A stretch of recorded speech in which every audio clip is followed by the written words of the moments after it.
Giant gartersnake is the largest species of gartersnake in North America. They are a threatened species, both under the Federal Endangered Species Act and the California State Endangered Species Act, mainly due to habitat loss, the loss of 90% of their historic wetland habitat, and its conversion to agriculture. The USGS has been monitoring giant gartersnake populations since the early 1990s, and what we've been trying to do is answer questions, mostly where they are, how are their populations doing, and how are they being affected by the changing water levels in the Sacramento Valley.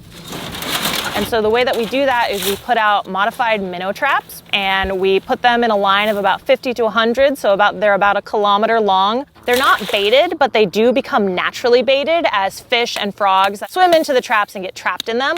And so giant gartersnakes are attracted to this natural bait.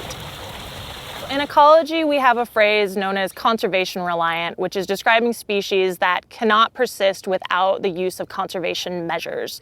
Giant gartersnakes are what we sometimes refer to as a rice-reliant species, where because of that loss of wetland habitat, they are really reliant on the rice fields.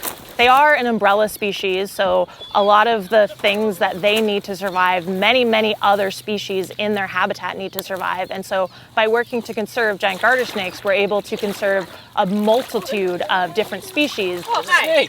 A snake! And so if these rice fields were to suddenly disappear and there was no other habitat put into place, they would be in a lot of trouble. Yeah, I'd say this is pretty typical. Giant gartersnakes are giant for gartersnakes, but that doesn't mean they're the size of pythons or boas. They get to be about 3 to 4 feet long, or about a meter, which is quite large for a gartersnake.